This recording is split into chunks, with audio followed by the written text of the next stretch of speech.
Hi everyone, it's Jules here. Welcome to our webinar, How to Turn Your $1,000 into a Lifetime of Free PR.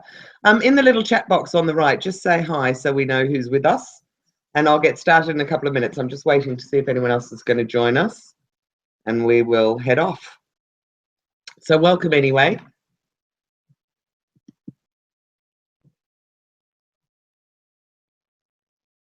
Hi Martine.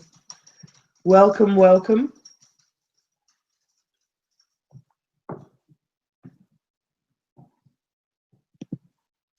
All right, well, while I wait for people to filter in, I'm just going to get started, I think. So today, as I said, I'm going to teach you how you can turn $1,000 into a lifetime of free publicity. And publicity and PR are the same thing, which I'll explain a bit later. But before we get started, turn off your mobile phone, switch off your email, set aside the next 60 to 90 minutes, grab a notepad and a pen if you want to take some notes, because I'm going to give you lots and lots of hints, and sit back and learn and enjoy. As I said, today I'm going to talk about how to turn your $1,000 into a lifetime of free PR. And I guess what I mean is, in the same way that they say, give a man a fish and he feeds for a day, teach him how to fish and he'll feed for a lifetime. In the same way, I would like to teach you how to do your own PR. And then once you know the skill and the process, you'll be able to do it all yourself as many times as you like. So you will obviously, once you know how to do it, be able to do it every month of every year, which is what I suggest. If you try and do something once a month, then you'll always get some sort of ongoing coverage. And it also means, if you do it yourself, that you can build relationships with the media, because you're the one who's going to them time and again. And that way they get to know what it is you've got to offer and what you can talk about, and they might start to contact you, and it happens all the time. You know, if they know you're a good source of products or a good source of stories, they'll keep coming back to you. So first, I'm just going to tell you a little bit about myself. I have been in PR since 2003, which is when I started my PR agency called Handle Communications. I have given that up at the end of last year in order to concentrate on Handle Your Own PR, which I founded in about 2010. And really haven't given it my full attention up until this year. So this year it's all about Handle Your Own PR. And so a little bit about you. You're in the right place if you're a business owner, you're an entrepreneur, a retailer, a service provider. Perhaps you've got a product or a service, or you might be an artist, or perhaps you're just interested in learning about PR. So I'm more than happy to teach all of you. So firstly, as I said, introduce yourself and just tell me a little bit about yourself. What's your company name? What industry do you work in? And whereabouts you're based, because I'm just nosy and I like to know where people come from. And if you know who your customers are, then tell me who your target market is as well. And I'll just give you a quick minute to jot that down. And then I'm going to keep going. Hi, Martine, and hi, Debbie. The two chatty ones.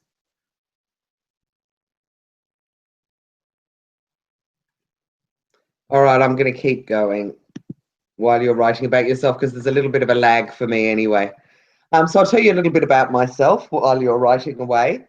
I am based in Melbourne, but for a few years I lived in Sydney through the sort of 5 or 6 years in the 90s and early 2000s. And I actually love this photo because that little office on the top floor above the 94 bus is where I worked when I first got to London, on a little magazine called This Is London. And then I moved back to Sydney and spent a year or so living there, and then moved back to Melbourne because I love it so much. And I've lived in lots of countries around the world, and I have to say Melbourne is easily my favourite city. So a little bit more about me. I've been a PR professional, as I said, since 2003, and I've worked one-on-one with loads of clients, mainly in the small business area.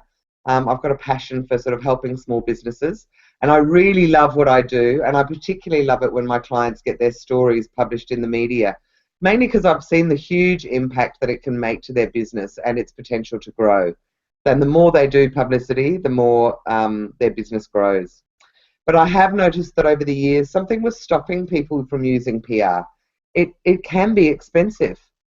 and only big companies can afford PR agencies, or that's, what the common perception is out there. So I've got a question for you. Have you ever had any publicity for your business or product? And if your answer is no, then what's been the biggest reason why? And if your answer is yes, how did it happen? Did you go and look for some publicity, or did somebody call you and it just kind of fell in your lap? So I'll give you another minute to answer that.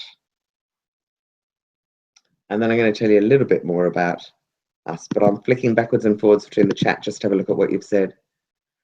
Oh, hi, Martine in Surrey Hills. Great idea, My Christmas. Love it. And Debbie's coaching and healing globally. Beautiful. Oh, so Martine, you do know a bit about PR. That's great. Okay, I'm going to keep going. So in 2013, having had the website run for a few years, we realized that we really needed to be more active in the area of PR education and teaching people, because it was all very well and good to sell the tools, but people are just too nervous to actually get ahead and do it. So we're continually improving our website, and this was the website we relaunched last year, and I'm now working on another one because a website is never finished. But our vision is to help as many small businesses as possible get as much publicity as possible, and that's never really changed. We've always thought the same way. And in fact, just to go back to that, you can see my old logo, and that was one of the first incarnations of Handle Your Own PR. But we still continue to sell media lists and one-on-one coaching, and we also have ebooks and all sorts of things in the store. This is just a little screen grab to show you. So this is a list of our media contact lists, and in each of those horizontal bars there is, if you click on it, there's a whole heap of media lists inside it. And then at the bottom, there's just a couple of examples of coaching if you want one-on-one coaching. Although I'm going to talk about the Bootcamp at the end of this, which I think is a really effective way of doing it as well. So we offer, look, an hour of my time to just talk to me about your business for $250, or you can book 3 hours of my time and for $700, and you get a lot more advice, and I can help you right the way through a whole campaign. But I still teach entrepreneurs and business groups. And like I said, I really love it when my clients succeed. And I love this photo, mainly because there's a glass of champagne, which is one of my favorite tipples, but also good old Sydney. And I do love it when everybody succeeds. Okay, so enough about me. What are we going to cover off today? So first I want to talk about what is PR, because a lot of people aren't totally familiar with it. Obviously not you, Martine, but everybody else might not be sure. Then I'm going to give you some insights into the media. Then we'll talk about the steps that are required to do your own PR, and then I'll give you some time for a Q&A at the end. And then I'm going to tell you a little bit about our bootcamp, because we've got a special offer just for tonight. But first, let's talk about what PR is. And I really love this little diagram because I think it explains the difference between advertising and PR very, very well. So if you can imagine, an ad is kind of like, you design it, you design what it says, and it's a little bit like, once it appears, it's a little bit like you saying, isn't my product great, or isn't my company great, and this is what we can do. And the difference with PR is that the editor of the magazine, or the TV producer, or the presenter, or whoever it might be, is kind of promoting you to their readers, who obviously trust the editor or the media outlet publisher. And so it's kind of like your best friend or somebody that you trust saying, you should try these guys, they're really good, or try this product, it's really good. It's much, much more powerful because it's come through that extra endorsement of someone else. But the reality is that most businesses can't afford to advertise. And for this, I'm not talking about the local paper, because a lot of businesses will put a small ad in the local paper. But if you want to get to the big, to around the country and to some big publications, it can be really expensive. And I've just got this little diagram to just let you see how expensive it can be. So for instance, the Fin Review, which for a lot of people is a bit of a holy grail, has casual rates that start, and casual rates just means if you came in off the street, this is how much what they charge you, at $2,200 for a little ad that's a bit smaller than a packet of cigarettes. So really small for nearly $2,500. The age starts at 13,600 for a quarter of a page, which is one of those strips that runs along the bottom of a page. So Again, very expensive, and you can't do an ad once, really, to be effective. You need to do it a few times so that people start to recognize that you're there. So as you can see, that would start to be a very costly exercise. The Women's Weekly, which is a bit of a holy grail if you're trying to get to women, charges nearly $20,000 for a third of a page ad. And Mother and Baby magazine, if it just to take you down to a sort of a smaller, more niche level, still starts at over $3,500 for a third of a page. So you can see that advertising is really out of the reach of a lot of small businesses, and this is why PR will work for you. But before I tell you what I think PR is, I'd love to hear what you think your definition of PR is. So again, I'm going to give you a minute to just put it in the chat box.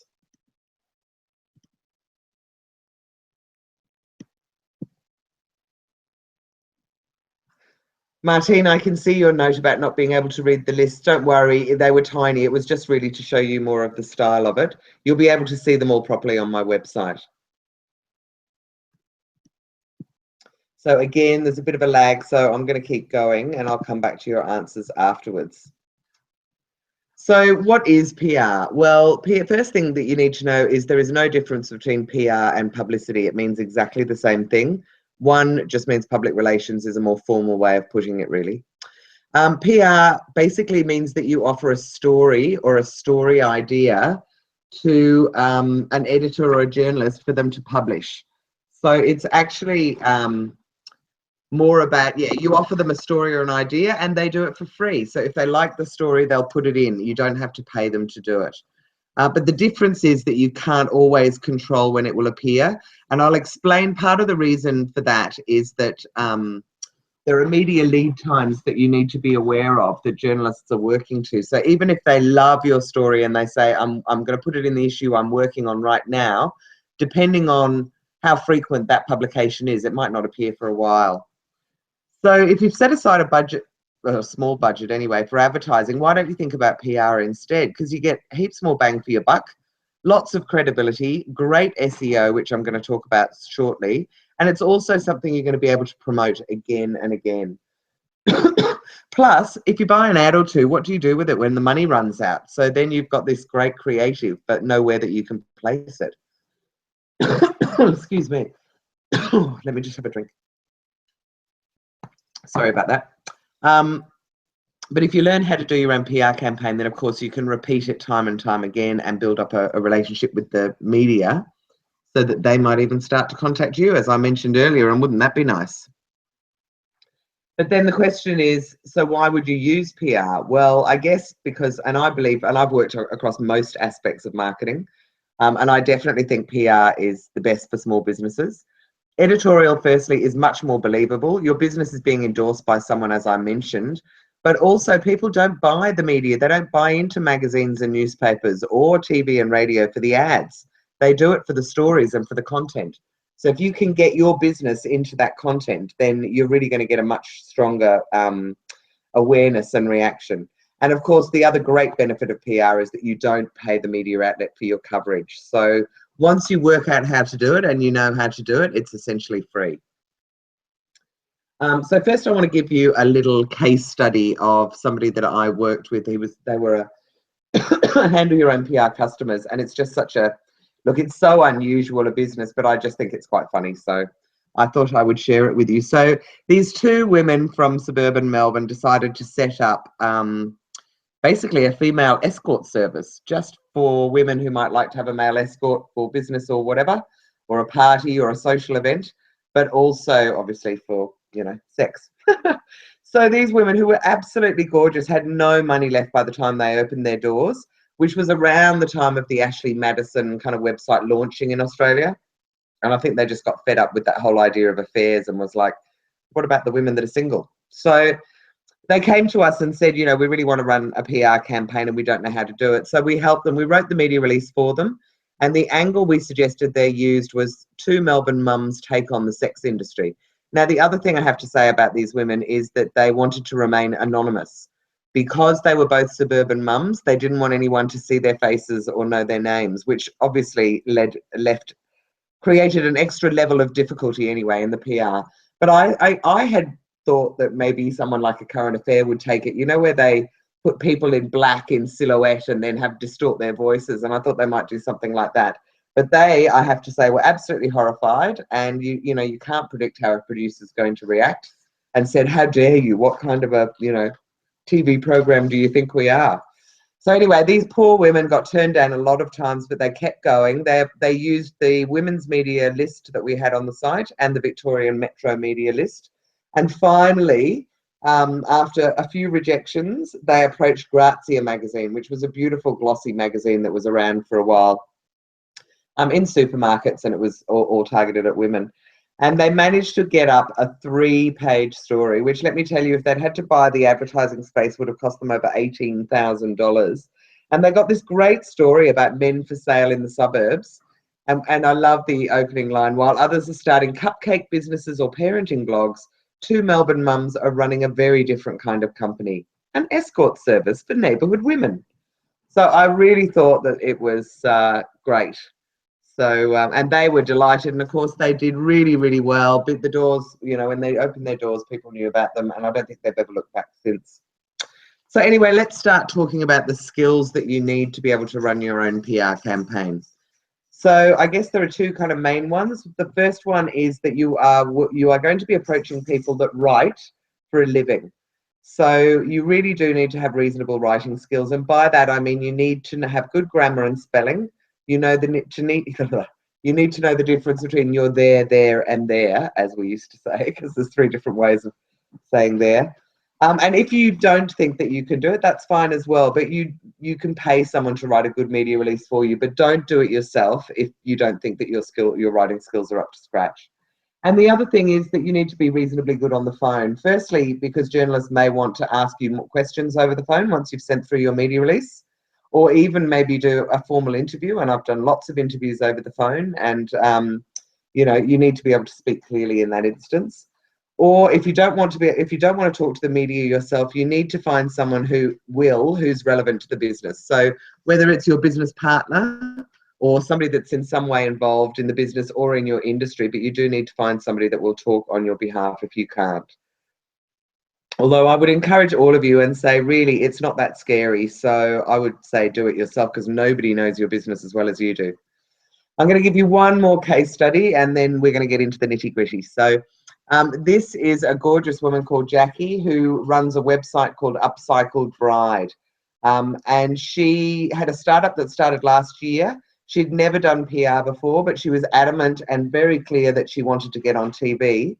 And so she approached the women's media and the TV producers media list that we have on our site, which I have to say contains the contacts mainly for the morning shows, which is perfect for her because she knew who her market was. And she managed to get a big segment on mornings on Channel 9. And when I say big, I think she got the whole ad break in between the ad breaks. And it was, she managed to do like a fashion parade, like a catwalk show of a bride and a groom, because she also does bridesmaids outfits and flower girls and all that kind of thing. She also had huge interest from the studio on Channel 10 and Weekend Today on Channel 9 and The Project on Channel 10. But I think it was the time of the Paris terrorism thing, you know, the machine gun attack. I can't remember what it was named. It's got out of my mind. Anyway, so she found, unfortunately, she was pitching at that time. And they bumped her story, but she's actually about to go and do it again. I was speaking with her last week, and she's all set to go out again with a new angle. But obviously, her business was built really on the back of the PR that she got. Excuse me, I've got a real frog in my throat tonight. So next, I'm going to give you some insights into the media, because you do need to understand how the media works to a certain extent in order to be able to do your own PR. So the first thing I want to talk about is the different media types. I think there's some really obvious ones, probably at the top of that list that you know very well, and then the bottom ones as well. But I'm going to talk to you about them in terms of PR. So TV is great if you have a visual angle or you've got a person to be interviewed. So remembering that it's obviously a visual medium, it does need to have something visual about it. You can't just say that you want to do an interview about, you know, something and it's not going to have some kind of an interesting angle to it. Radio is perfect if you have someone that you want to be interviewed. or if you want to be interviewed yourself. Magazines are really great if you've got products that you want to have featured, or perhaps you've got some advice for readers, or you've got a life story that might resonate with magazines. Newspapers also great, but remember with newspapers that there needs to be what they call a newsworthy angle, and I'm going to talk about that a bit later. But there needs to be it needs to be a story that you could imagine reading about in your newspaper, and it also will need a local angle. And when I say that, I don't mean just local papers, because obviously they want a local angle. But if you're in Victoria, then it's quite easy to go to the Herald Sun or the Age and tell them your story because it's local. But if you go to the Sydney Morning Herald or the West Australian, you need to have some kind of an angle as to why it will work for their readers as well. Bloggers are really a very new but very valid new type of media. You really want to target the ones with large followings because there are a hell of a lot of bloggers out there these days. I would say ideally you're looking for sort of 5,000 plus, but then if it's very niche, if the topic is really targeting the people that you want to target, then a blog even with a small number of followers is great. And then basically you just treat bloggers just like any other media outlet, as like a journalist. So you send them the media release and then you follow up, and off you go, and you try to engage them. And then the last one, which is often forgotten about, but I think is equally as important, are email newsletters, many of which will go out from industry bodies or from big websites that do newsletters out to their database, and industry media, which are magazines, so if you're in the banking industry, there's a banking magazine and there's banking stuff. If you're in the electric light business, there would also be an electric light magazine. So it's those kind of ones are great if you're doing B2B PR, which is business to business, but they also work for consumers. And I mean, I love them. I mean, if we can ever get on any small business newsletter or anything that goes out to small businesses, that's fantastic for handle your own PR. So think about who your target market is and your target industries, and also think outside the square of the media that are just trade media within that industry. So one of the most important things that you need to understand is media lead times. As I touched on earlier, that's really because if you approach a media outlet, you need to have an idea about how far ahead they might be working, and it also helps you plan when you should be approaching the media, bearing in mind when you may be launching or when your product might be available. So I'm just going to run through them all very quickly because we've got sort of limited time tonight, but you do need to kind of understand this. So blogs, websites, and social media, which are all online, are pretty much immediate. If you send them a media release this morning and they like it, they might have had it up this afternoon. It does tend to be very quick. Daily newspapers, which I'm talking about really your metro newspapers, tend to work between a couple of days ahead, 1 to 2 days ahead for the main body of the newspaper. And then, of course, they have weekend papers, and they tend to work all week on that one, and often a week ahead. Weekly newspapers, including local newspapers, tend to work, I've said 1 to 2 weeks ahead, but it really is 2 weeks ahead. Because of their print times, plus they've got to then get it out to a distributor who's then going to walk around and drop it all in people's letterboxes. So weekly local papers, definitely a couple of weeks ahead. Things like the Weekly Times and I can't think of other ones, but there are other weekly newspapers out there. Some of them might be working just a week ahead. But you really need to ask them, because the print times for newspapers really kind of hold it up and mean that there's a week or so of printing. So radio is much faster, again, a bit more really like a daily newspaper or a blog. I have pitched to a radio station in the afternoon for a morning show, and they've rung me at 5 o'clock the next morning saying that they had someone drop out and they had a space.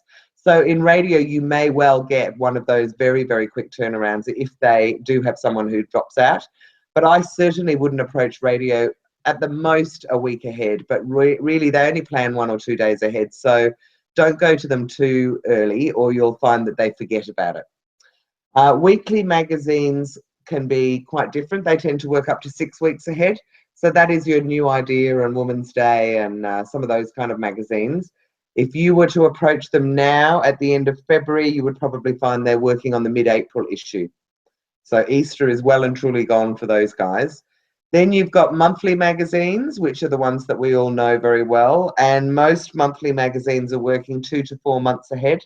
Again, if you went to a magazine that had just come or was just about to come out, there was a February issue, and you were trying to get in the April issue, you'd probably just about make it. You might be looking at the June issue if you approach them now. So again, you can see how you need to start planning ahead. And then bi-monthly, which it actually means once every 2 months, or quarterly magazines once every 3 months, can work easily 3 to 6 months ahead, if not more. So just be aware of that they're working a long way ahead. And so if you approach them with something that you want in the next month's issue, they just can't do it. It's already gone to print. So it's impossible for them to add anything. Okay, so now let's talk about what media you want to target.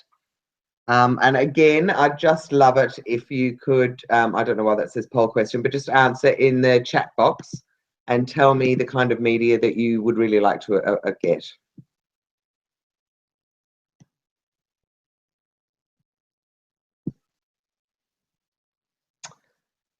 Okay, I'm just going to give you a minute and then I'm going to keep on going. All right, so you put in the chat box the media and I'll come back and look at it afterwards. But let's start talking about the steps that are required for doing your own PR. So there are sort of 3 stages that you need to go through. The first one is all about getting ready, because there's no point going out to the media until you're ready to answer their questions. So for that, you're going to need good photography. You're going to need some samples or a trial, somewhere that the journalist can experience your product or service. And you're going to need a media release. Then you're going to have to start doing it. And by doing it, I mean you're sending it out to the media. So for that, you're going to need a media list. You're going to have worked out what your pitch is. And then you're going to have to start doing some follow-up to check that they got it.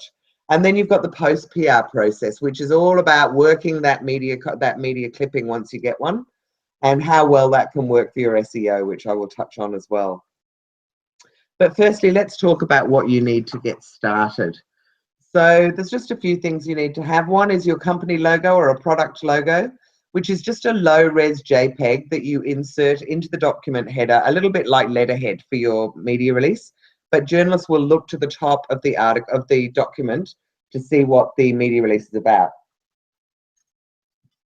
or who it's come from. The next thing you need to have is some sample products or trials ready to go. So that means that by the time you send it out to a journalist, you need to be able to either follow it up if they're interested with a sample, or let them experience in some way your product or service. It might be a restaurant and you invite them to come and have a look or whatever, but you do need to be ready to go with some samples or a way that the journalist can try your business. You need to have details for where to purchase. And I know this sounds obvious, but I can't tell you how many times I see media releases and people have forgotten to put that in. I would suggest that that's just your website and you direct people there and then send them out from there. And if you have if it's a retail product, then send them to your website for a list of stockists. You definitely need to have your website live and ready for scrutiny by the time the article is published. Having said that, if your website is in beta or you're just testing it, by the time you're sending out to the media, and say you're going to the bridal media who tend to work on quarterly magazines, so they're 6 months ahead, you're more than able to let them have a look at it when it's not quite ready for the public, as long as it will be ready for the public by the time the article comes out. The other thing you, of course, need to set aside is some time. And I would say roughly you need about a day to get started to write your media release and start sending out the email to the journalists. And then about 1 to 3 hours a week to do some follow-up, depending on how many people you've sent it out to. And last, but certainly not least, you need to be prepared to put in the effort and to be motivated to keep doing this, because once you get started, it can be really rewarding. There is honestly nothing better than finding out that a media outlet has said, yes, you're going to be in the next issue of whatever, or we're going to interview you whenever. So I really encourage you to do it, because it is very rewarding and it's free, which is always great when your purse might be a bit lean. Okay, so getting ready. So the first thing that I think is crucial is photography, and not just if you have a product, also if you've got a business and you have pics of your founders. So let me run through this with you. You need to be able to show people, including the journalist, and then the journalist will want to be able to show their readers what the product looks like, and ideally it being used. So depending on what the product is, they often like to see it in use, which means beautiful, professionally shot images, not images that you've done with your iPhone and no proper lighting. Really, the quality of the images can make a huge difference as to whether you manage to get a story up or not. The other thing that's really important is if you're in fashion, obviously you definitely need to have photographs as well. But if you have a business that you think is, you know, there's no photos to be done, then take pics of the founders, because you will be able to use it time and again, and you can use it on your website and in newsletters and ads, all sorts of things. You'll find you use them time and time again, but really use a professional. It'll be worth it in the long run. But I'm just going to tell you, if you have a product, the 3 types of images that you need to have ready. So firstly, you need to have a straight product shot, and that product shot is normally done on a white or a plain colored background, and the product is still in its packaging, or at least the packaging is showing. So, and that's really so that people know if they walked into a shop or if they get it delivered, what it's going to look like. So this is actually my product that I'm showing here. So the first thing was just a little collar that it uses as a hang cell in store. Then the next one is deep etched, and that is where you get the product and you basically cut it out so that it has no background. And journalists love this for those sort of what's hot and what's cool and things we love kind of pages. So deep etched shot. Then you need to have the lifestyle shot. Now the lifestyle shot is the shot that I was referring to earlier, where you show the product in use. So you can see these kind of shots, these 3 shots, how different they are. But you really need to have all 3 before you start doing your PR campaign. And then, as I said, for fashion PR, you need good photography too. So you might have shots of your clothes on models, but you might also want to have a flat lay image, which is the product lying flat on a white background, probably on the floor, and you shoot it from above. So I'm sure you've seen those for belts and necklaces and scarves and things like that, but they do use that for clothes as well.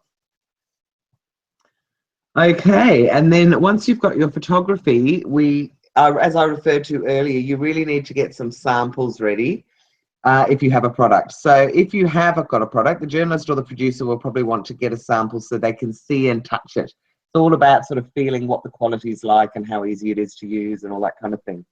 If you've got a service, then try and think of a way that you can let the journalist experience it.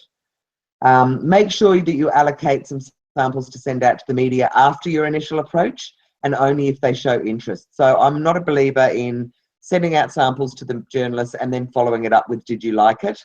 I think a lot of that's just such a waste. Most of them will, the ones that aren't interested are going to give it to their friends or the person on the desk next to them or whatever, or God forbid, throw it away.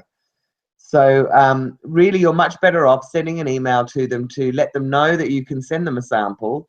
And then when they say, yes, I'm interested, you send them the sample, which means that you're pretty sure you're going to get a story as well. Now, the next thing with samples is don't expect to get the sample back unless it's of a very high value. So journalists get sent samples all the time. They come from all over the place, and really they don't expect that they're going to have to send it back unless it's a really expensive item. But if you do want it back, so for instance, it is a piece of jewelry or it's a sculpture or it's something that you do want back, make it easy for the journalist to get it back to you. So give them a stamped addressed envelope or an express bag that's already been filled out, or perhaps you can give them a prepaid courier slip where you've already put on it all the details for where to send it to get it back to you. But if you want it back, you really do need to be prepared to make it as easy as possible for them. Now, if it's a high cost item, and for instance, we did this with prams, and I know you can do it with cameras and things like that as well, then obviously you don't want to send one out to every journalist, not at $1,500 a pop. So what you can do then is choose one item and offer it to journalists to road test or to try it out and then send it back to you so they can review it. So we've done this before, and one of the ways you can do it is send it to, say, you know, Bauer Media, to one magazine, and then ask them to pass it on to another one. But again, you're going to have to make that easy by pre-filling out the courier slip and all the rest of it. And in terms of the number of samples, as a rule of thumb, as long as it's not too expensive, I would normally set aside about 20. Because if you don't use them all up, sending them out to journalists, you might be able to offer them as prizes. So the next we come to the bit that everybody is always nervous about, and there's no need to be, but it's all about writing a media release. So look, I've got such a short amount of time to spend with you. I'm only going through top level stuff. There's more information on my website, and as I said later, I'm going to tell you about the boot camp, which starts tomorrow night, and you may want to come and do that because we can work, directly on your business. But anyway, to write a great media release, firstly, it needs to be attention grabbing and well constructed.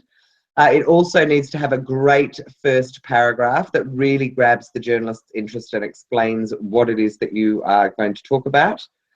Most media releases are about a page, 2 at the most, but really you try and keep it as succinct as possible because they can always ask for more information and you can provide it then. But try and keep it simple so that they can understand quickly what it is that you're trying to promote. Clearly communicate your key messages.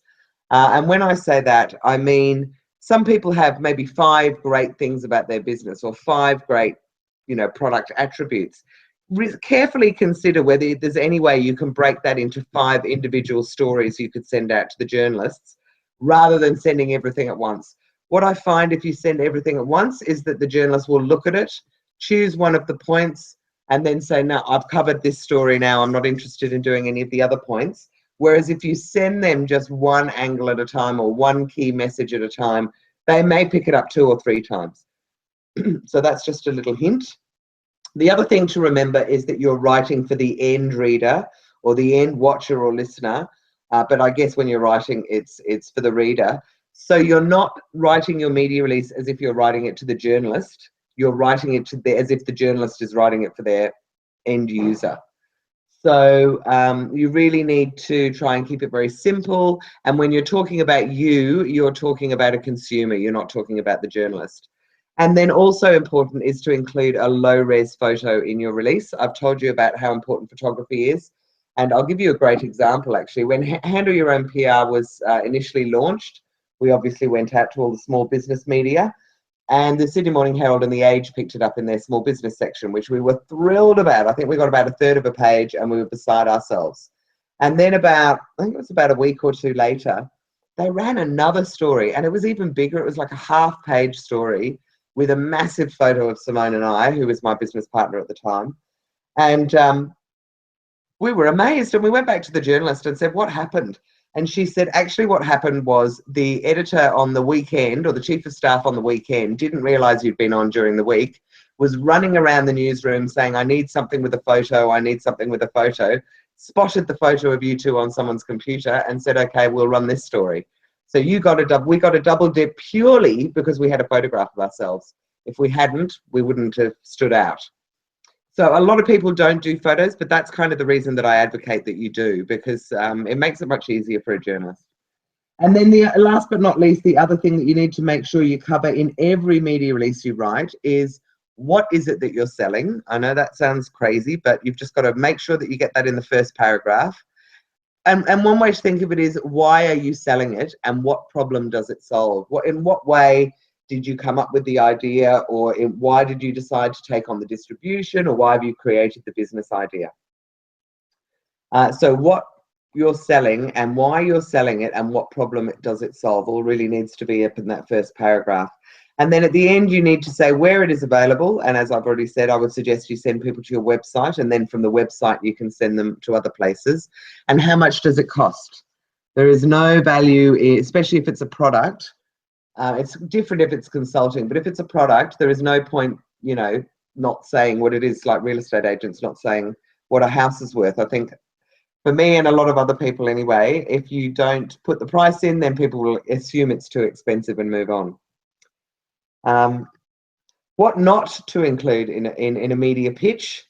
Any ads at all. As soon as you send an ad to a journalist, they're going to flick it onto the advertising department and you're going to get called by the sales rep. So ads are a real no-no, and it doesn't matter how beautiful they are and how much good information is in them. Editorial is very different from advertising, and it's kind of never the twain shall meet. So keep it all away. What you also don't even think about including clippings from other media, because even if someone's done a great TV story for you, and it explains your business really well. What you'll find is that journalists are always looking for something new. And if they see that it's already been covered, they're going to go, no, I've got another 50 other pictures that have been sent to me today. I'm not going to do this story. It's already been done. So just keep it yourself. I mean, it can be on your website or whatever, but don't make it obvious, and certainly don't send it in the email to the journalist so that they know that you've already had stories up. The next thing, well, I've said don't put logos, but I mean in the content of like they shouldn't be on the photos and they shouldn't be in the content. Obviously, it's okay to have the logo at the top that I've talked about, like letterhead. But the other thing is TM signals and little small c copyright signals and R for registration. It doesn't matter if it's a registered trademark. That means nothing to people reading a story. And I defy you to find an article in a magazine or a newspaper where they have put TM in, unless it's advertorial and it's been paid for. That's just not the way that editorial works. So there's no point even putting them in.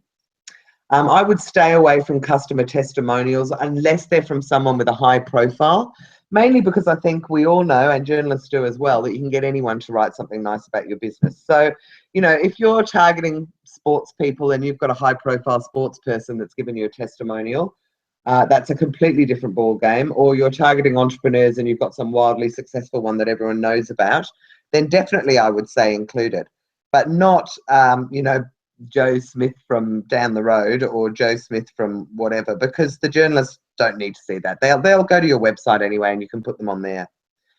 And the last thing I'd say is don't use jargon or slang unless it's appropriate, and really it's only appropriate in industry media and trade media. So you need to write your media release in the kind of tone that you would use and the kind of words that you would use to explain it to your best friend or your mother. Somebody who's not going to be able to understand it very well.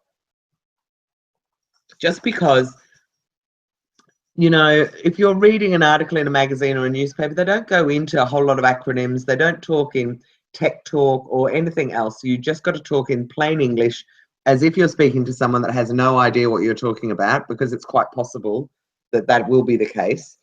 And it's that kind of lowest common denominator thing. So nice and simple, make it sound excited, make yourself sound excited, and use a conversational tone as if you were explaining it to me. All right, so we're going to move on, because I know this is another big area for people, and which is, what is your newsworthy angle? Now, I am going to cover just a few of many suggestions that are out there. And in fact, on my website, I think I've got about 10 or 15 different suggestions for angles that you can use. But I want to touch base with some of these because they're the more popular and more easy ones, I guess. So the first thing is, if your product or your business is new, then already it's newsworthy. Journalists are always looking for something that's new. So that should be enough the first time around. Then you want to start thinking, another angle could be, does it relate to a popular TV show or a news story or something that's trending in social media at the moment? Make it topical. Is there any way you can spin the story so that it refers to My Kitchen Rules, or it refers to, you know, Cardinal Pell, God forbid, or any of those kind of things, you know, something that's topical. For instance, I guess you might say, this new cookbook will have you cooking better than the winners in MKR, or, you know, that kind of thing, or be a MasterChef winner by using this product. So it's just working basically the name of a popular show into the story. There is another angle, which is celebrity, but you do need to be very careful with this. But if you have got a product that a celebrity loves and they have given you their permission to use their name, then that can be a really great way to get a story out there. Or if you can get a celebrity who might be a friend or someone you know to actually talk to the media on your behalf, it'll be much easier for you to sell it. But do be careful, because celebrities are used to being paid for endorsing products, and you have to get their permission first. We did some contras once with Bert Newton's daughter when she had her first baby, and gave her lots and lots of prams and strollers and baby clothes and all sorts of things. And then we managed to swing a story in Women's Day. It was an interview, and we wanted her to be the spokesperson for us. And she turned around and asked for another $5,000 to be able to do the interview. So it's just to give you an idea that celebrities are used to being paid a lot of money to do things for people and for businesses, and you just don't want to get sued, I guess. The other way you can use a celebrity is to send them a product and hope that they'll be shot in the paparazzi using it. But if you're going to do that, it really does need to be a very distinctive product that they will probably have outside. Otherwise, it's just a waste of time. The other one is, have you got an interesting backstory, which might mean that you've changed careers dramatically, and you've gone from heading up a big marketing department to, I don't know, running a small fishing business or something, but something quite dramatic. Or has there been a life-changing moment? Did something happen in your life that made you decide to run this business? Is there an unusual link? Are you a bald hairdresser? Are you a Japanese person running an Indian restaurant? I love some of these. Are you a short person running a tall clothing company? Are you somebody who's heading up a computer software company and you've never had any training? I mean, is there some kind of weird link that you can use? Have you got any tips or advice? Now, this is a really, really good way to do it, and one that I really advocate, and on the bootcamp we talk about this a lot, because if you can position yourself as an expert, it can be a really great way to get exposure.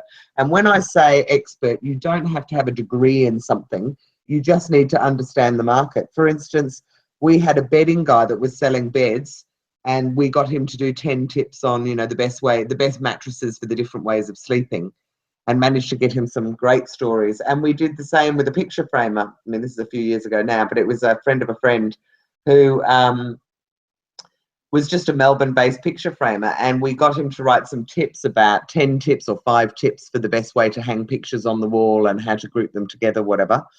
And sent it out with the heading, "Are you well hung?" and used that for the email as well that went to the journalists, and it was amazing. He really got so much coverage. And I think all because of, sorry, my dog's just scratched at the door and distracted me. But yeah, all because of the great heading and also the great tips, because anyone can use those kind of tips. So as I said, on the Handle Your Own PR website, we have a whole lot more tips, and you can also Google them and get PR story angle ideas.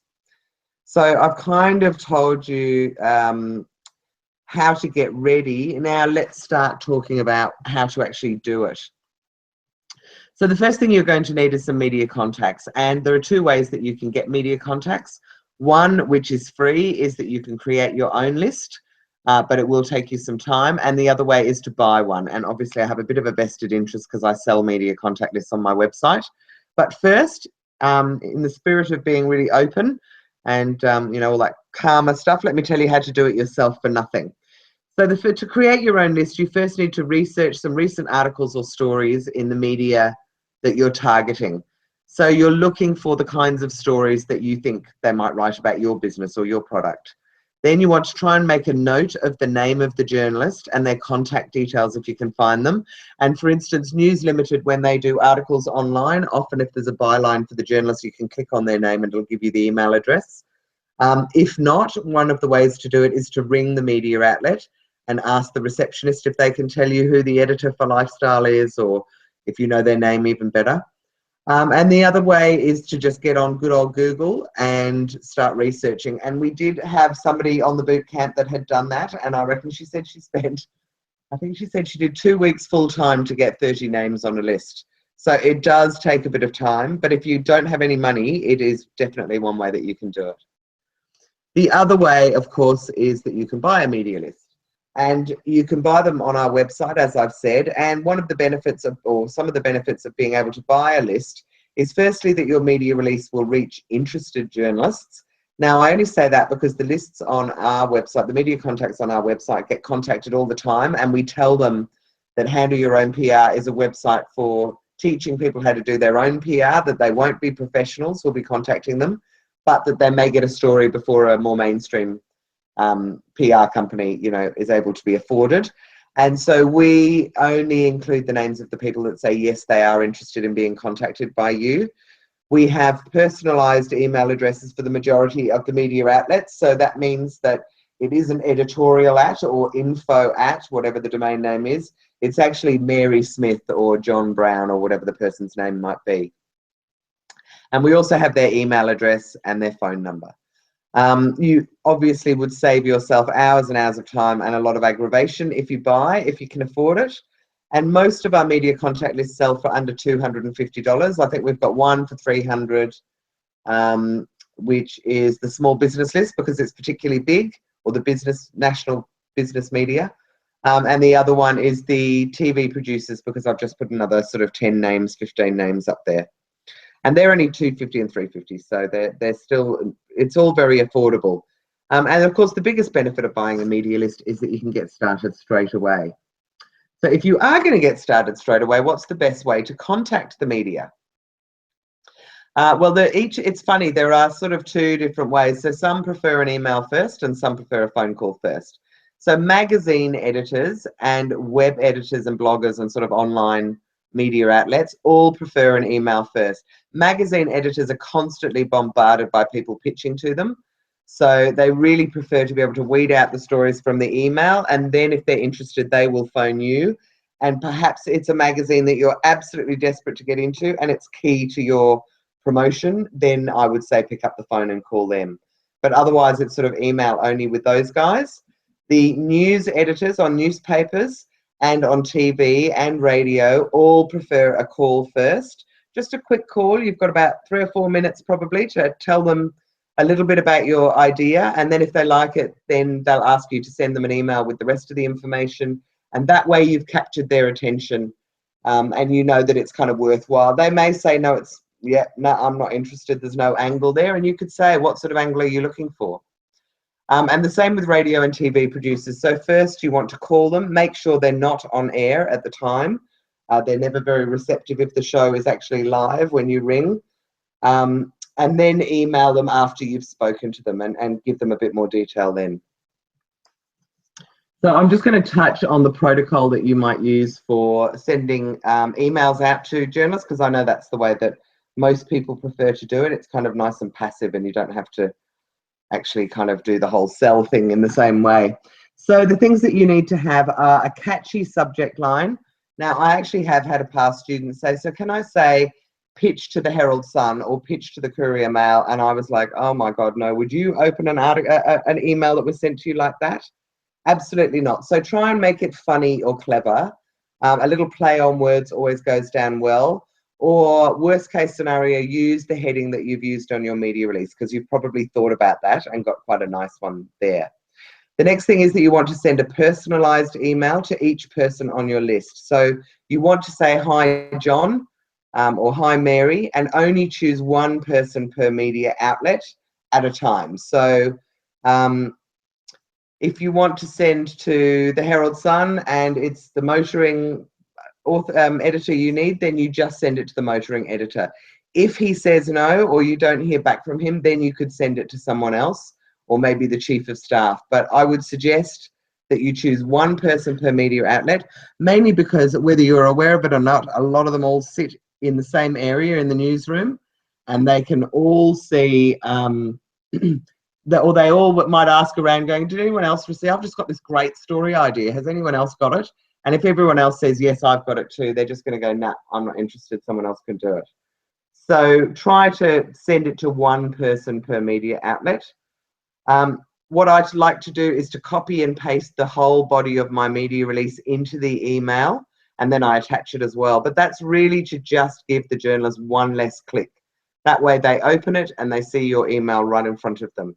And a low-res version of your image, and when I say low-res, I would suggest it is under 1 megabyte, should sit top and center of your email, really, so when they open the email, there's a nice picture or an image there in their face, and then they'll scroll down to the media release.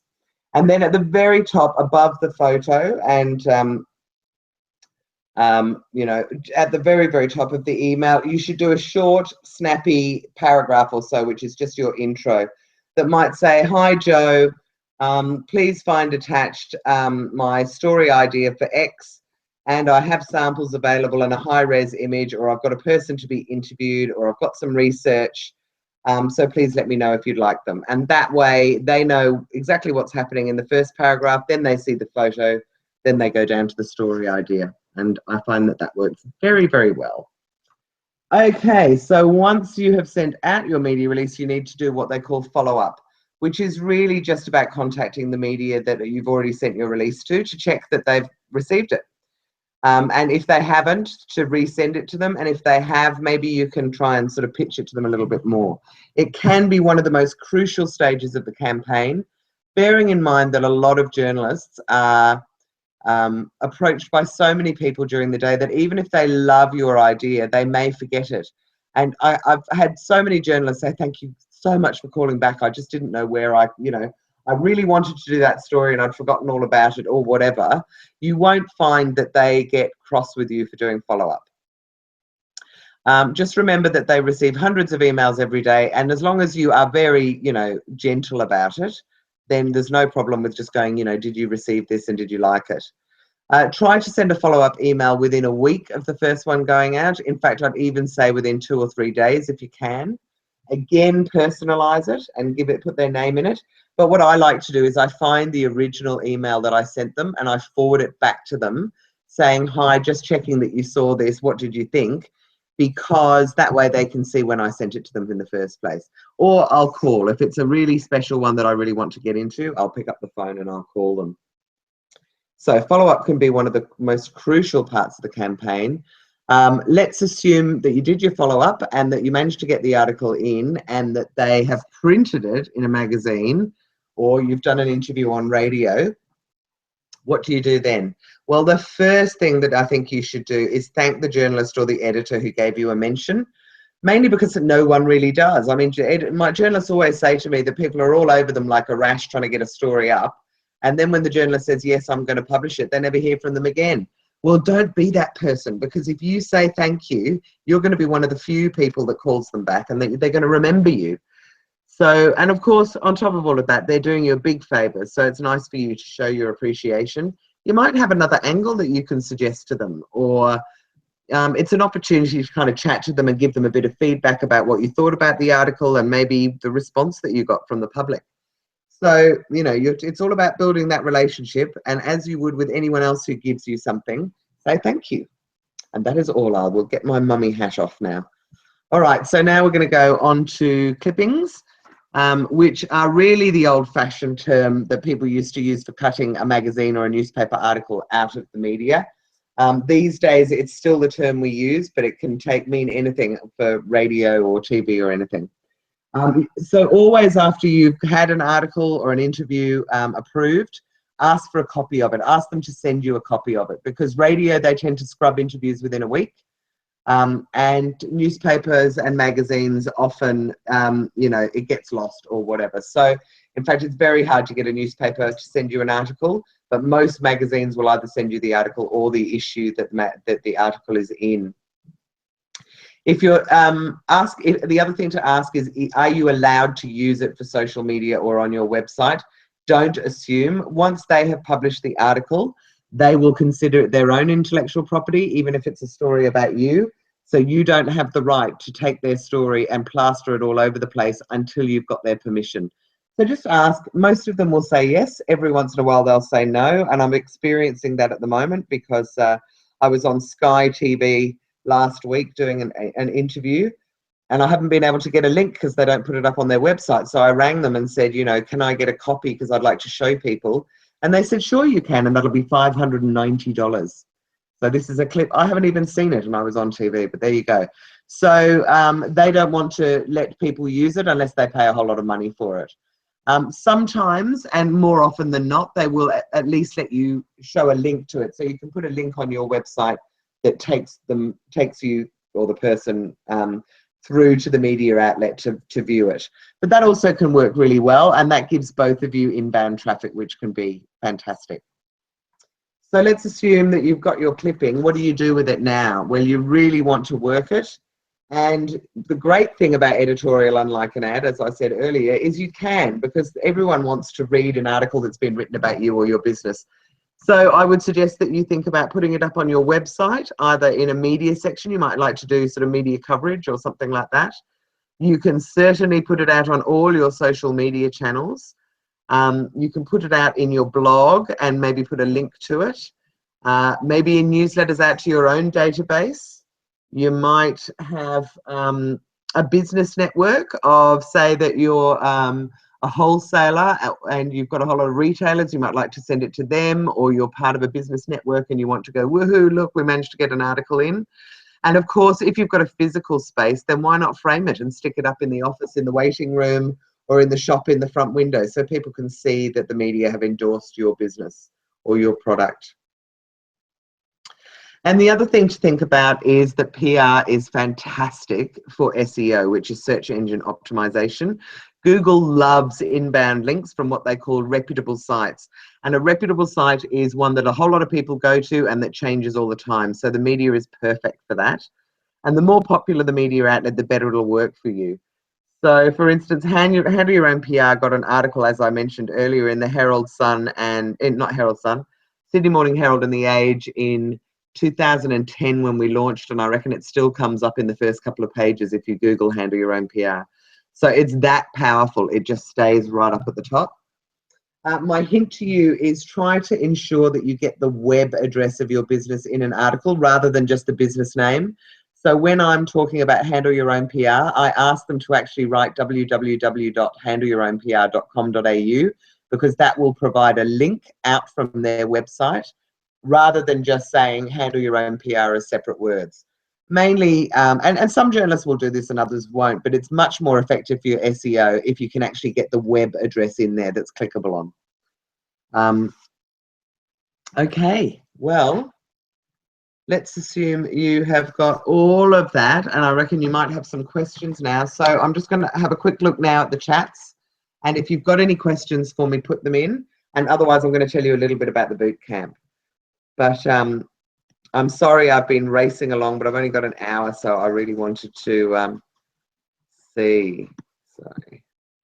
Debbie's got to go. All right, Martine.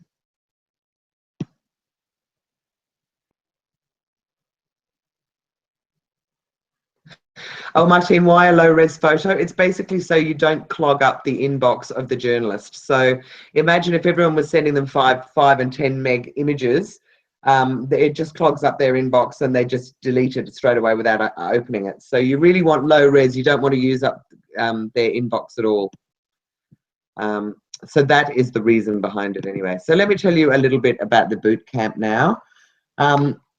While we love doing these talks, I guess we realise we've got a long way to go for people to be doing their own PR. And media lists and online tips have only solved part of the problem, because for a lot of people it's just too daunting to do it all on your own, which is the beauty of the boot camp. There are limitations that I've got if I get up and do talks, mainly geographical ones, because obviously I can only talk to whoever can come along. But also, there's not enough time in an hour, as tonight, for me to really get into detail about how to do all of this. And there's no support group. There's nobody else going through it at the same time as you, which can always make a big difference. So what we decided was that we would start a Handle Your Own PR boot camp, a PR boot camp, about how to generate free PR. And I would teach you all the way through working on your own business, how to do your own publicity. So the boot camp consists of 6 90-minute weekly live webinar sessions with me. We do everything in much more depth than we've done today. So I take you right through all the key areas of how to run a successful PR campaign. Plus you get to ask questions in a group in the chat, but also via Facebook and email of me during the course of the boot camp. If you join the boot camp, you also get access to all the training materials that I present in each session, and a recorded version that you can listen to at any time. And you also get access to key ebooks that are available in our online store. And I've got some great ones in there about, how to approach the media, but also how to do a killer media interview, what to look for in an interview, and that kind of thing. And that just alone is over $1,000 worth of value. And the benefit, I guess, of the bootcamp really is that you get to practice and learn on your own business or product. I give you weekly exercises to do after each session, and you get live support via the closed Facebook group, which I am on all day, so I'm always answering, but so are all the other members of the bootcamp. And our introductory bootcamp price is only $800, which is pretty good for 6 weeks worth of training and ebooks and all the rest of it. Now, if your business isn't ready yet, then really you've just got to think about what I was saying before, that this is about learning a skill that you can then repeat time and time again. And also bear in mind all the media lead times. So, you know, it might be that your business isn't going to launch till June, but it is actually for the fashion industry, and there are loads of monthly magazines that you would want to be going out to already.